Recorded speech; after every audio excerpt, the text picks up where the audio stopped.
It would be no different than a driver pulling up and saying, you know, I don't want to have black people in my car, or I don't want to have Christians in my car, or Muslims in my car. It's the same.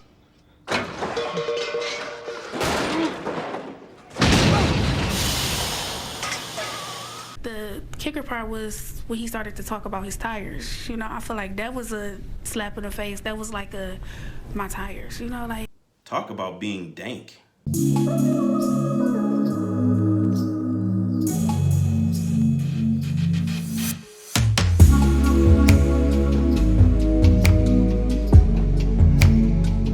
What's up, everybody? This is Mike. Today we're going to look at this video about this obese, unfortunately obese Detroit rapper who's going viral for all the wrong reasons. I don't know where you get the name Dank from, because Dank is right. Looking at this individual, if she knows the actual meaning of dank, it means dark and musty and moist and damp. So by looking at this individual and all the crevices and all the cracks within her body, I think she couldn't have chosen a more appropriate name, being Dank.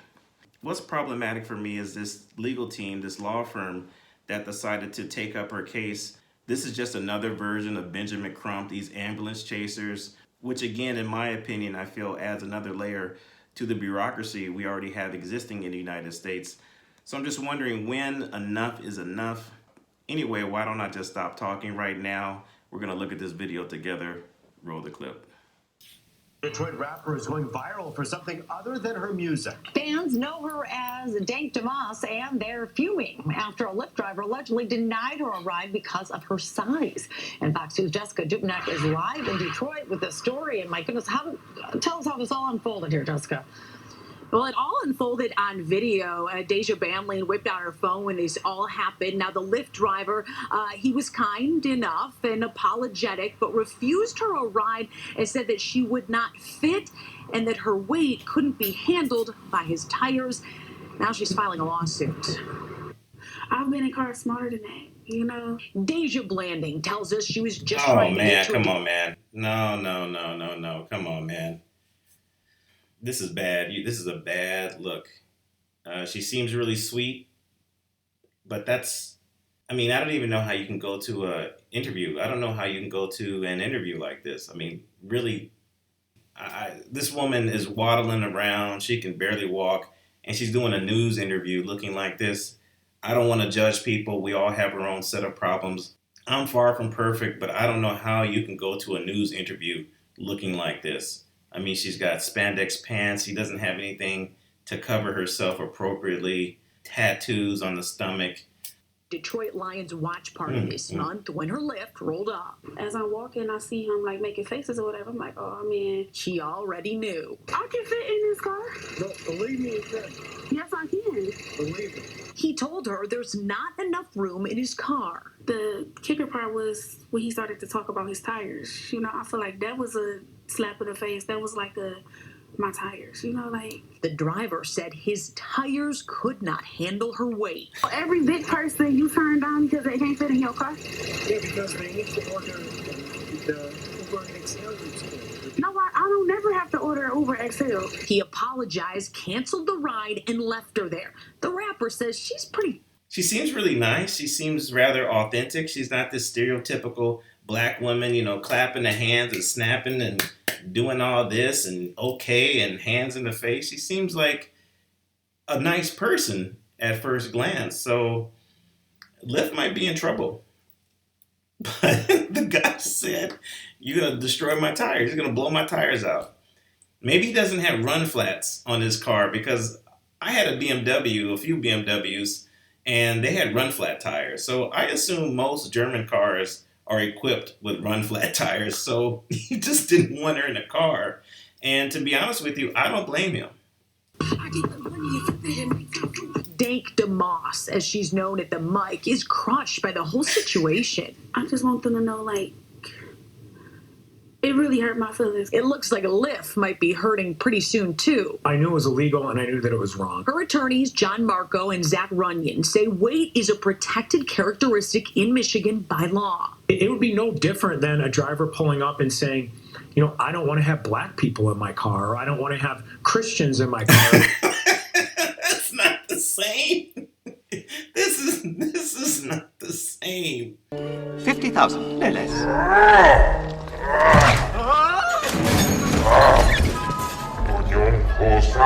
Are Christians a protected class of people? Are blacks a protected class of people? I don't know about that argument. So to refuse this woman, this individual service who's severely obese, and then comparing her situation to, it's like rejecting a black person or rejecting a Christian. I don't know if you can really clearly point that out as being racist or what have you, because for sure she's obese. And if I was this individual and I was on a Lyft or Uber, I don't know if I would even pick this individual up. I wouldn't want to be responsible. Maybe she has a heart attack in the back seat. Maybe because of her weight, I have to now do a whole lot of extra stuff instead of earning money. By being a Lyft driver, I might have to pull her out of the car. She needs to be extracted out of the car. So you can see this fast-talking, slick-haired dude, this greasy, nasty rendition of an attorney, somebody that's hired to protect and uphold the law. I hate these type of ambulance chasers, and he makes the argument that somehow being obese and refusing this person's service is the same or the equivalent of being a Christian or a black or some type of minority and refusing this person's service. I think is a really lame argument. Or Muslims in my car. It's the same. Under the law, it's the same. The lawsuit is filed. Since she posted the encounter on social media, other full-figured folks have reached out saying the same thing happened to them. I can fit in this car. No, believe me, it does. Yes, I can. I really want people to see like what we go through as bigger people, you know? Man, that is tough. That is something I think, instead of piling on and making fun of this person, because this is not what I'm trying to do, because clearly this person has a severe problem. I think if we're going to be a little bit more compassionate in society, instead of piling on this person and being negative, I think one needs to ask how this person got this big in the first place. Does she have any family trauma, family issues? We don't know the history of this person. And I'm trying to be a little bit more sensitive here. And I just think it's easy to judge somebody and poke fun at them. And although you might not agree with the methods that she is taking in terms of trying to pursue a lawsuit, we don't know this person's history. Obviously, as a Lyft driver, I would probably do the same thing. Maybe he could have waited for her, maybe done something a little extra, maybe gotten her a larger vehicle that he knows that she needs, because I don't think an E300 Mercedes can accommodate somebody this large. And maybe they can, but I think you also have a right as an American citizen to refuse service. Just because you called a Lyft or Uber doesn't mean you're entitled. And I think this is one more layer of this entitlement mentality we have in the United States where, you know, I as an individual am a single business operator. I'm here to pick you up, to do you a service, but I don't like what I'm looking at, and I have the right to refuse service. We used to have this in the States: no shoes, no shirt, no service. For me, this is one more example of this. It's just sad to look at somebody like this, and they need help, and they need good people around them. We did reach out to Lyft. They did not get back with us in time for this story. Now, Lyft, Uber, those rideshare companies, they can refuse passengers based on a perceived security threat. But according to Deja's attorneys, you cannot discriminate based on someone's weight. It's very clear in that cell phone video. That is why he denied her ride. Reporting live on Detroit's West Side, Jessica Dupnack on The Edge. And because these Lyft drivers, their own personal rides, I mean, they turn people away, but they have some discretion, you're saying, but when it comes to some of these protected liberties, no. Exactly. That is what the attorneys are saying, and they said they had enough to file suit. They have filed that lawsuit, and Lyft has been served, but we will see what happens. We'll stay in touch with Deja. Yeah, it's interesting because you said so many people came forward after this, so clearly it's an issue out there right now. Thanks, Jessica. So what do you think about this video? I'm not a legal scholar, I'm not an expert, but I have worked in law firms for a number of years. And in my opinion, looking at her news interview, she comes off very authentic, very sweet, very kind. And if you could just move away from the optics for a second and you actually listen to her, she actually seems like a really sweet person. In comparison to some of the content I've seen on YouTube when it comes to her rap career, Y'all bitches always worried about what Dank doing, who Dank fucking, what Dank got going on. Worry about y'all. Get a nigga, keep him in, do that first. I think she has a really strong case, considering we live in a world right now where everybody needs to be defended. Everybody has rights.